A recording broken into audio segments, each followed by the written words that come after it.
Hello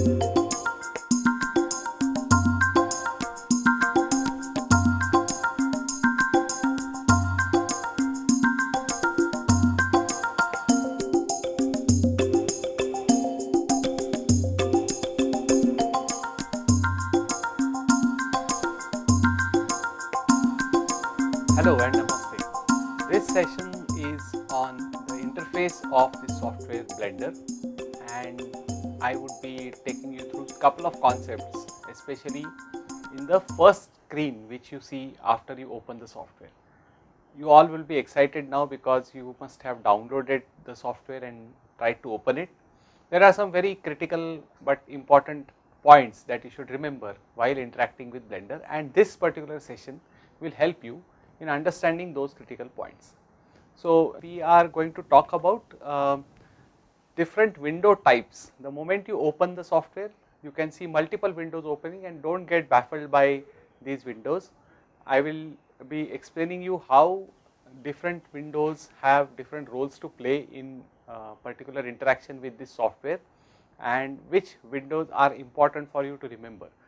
There are many more windows, but we will not look at all other windows right now, because we will only focus for the basic interactions what are required.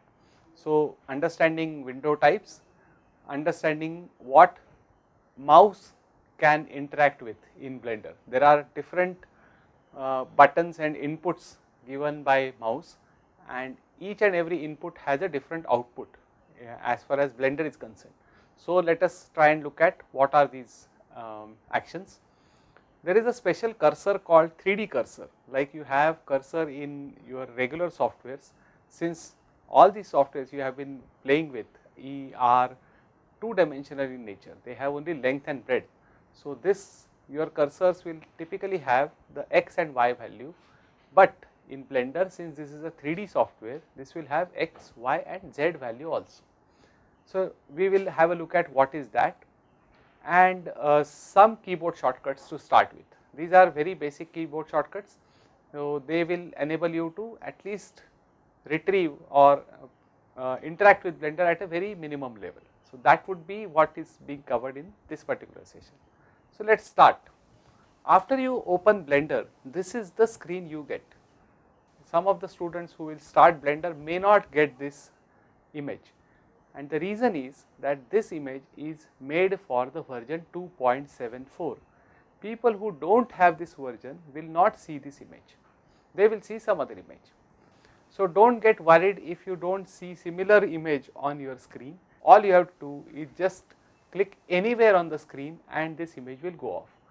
Fine. So, if you have understood this screen, this is the screen which will come after you hit a mouse button anywhere on the screen. Now, when I say mouse button, typically it will mean that you are clicking the left mouse button. When you click that button, you will see these three objects on screen. First object is the cube, which is very prominent, and you can see that it is a grey colored cube. Then that is actually a 3D object which is placed in the first screen to give you the feel of the 3D software you are working with. The other object which you see here is a lamp, and the third object is a camera. You also see a grid, by the way, which is tapering towards the end.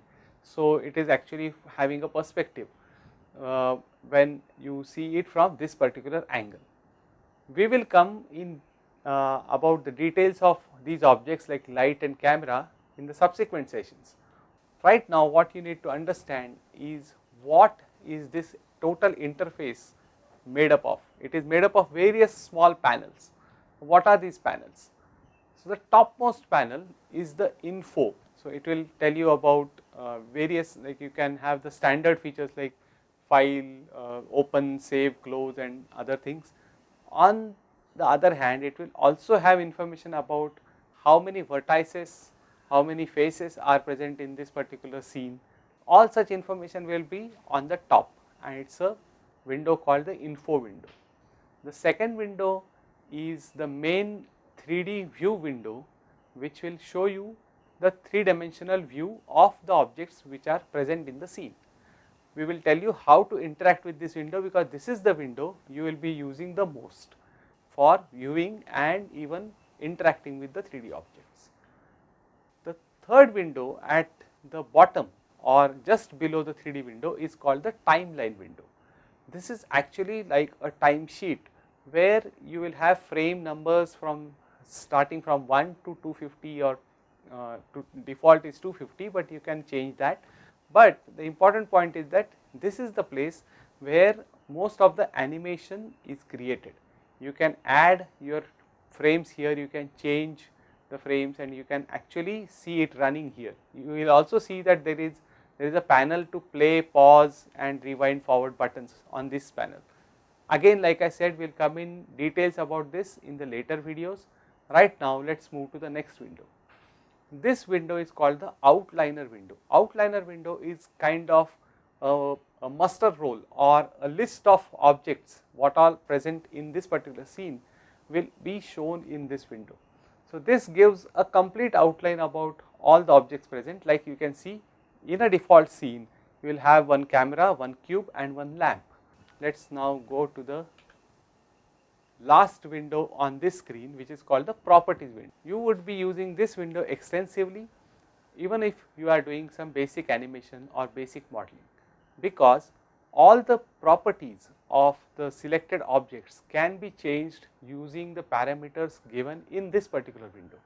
As you can see at the top of this particular window, you will have various tabs.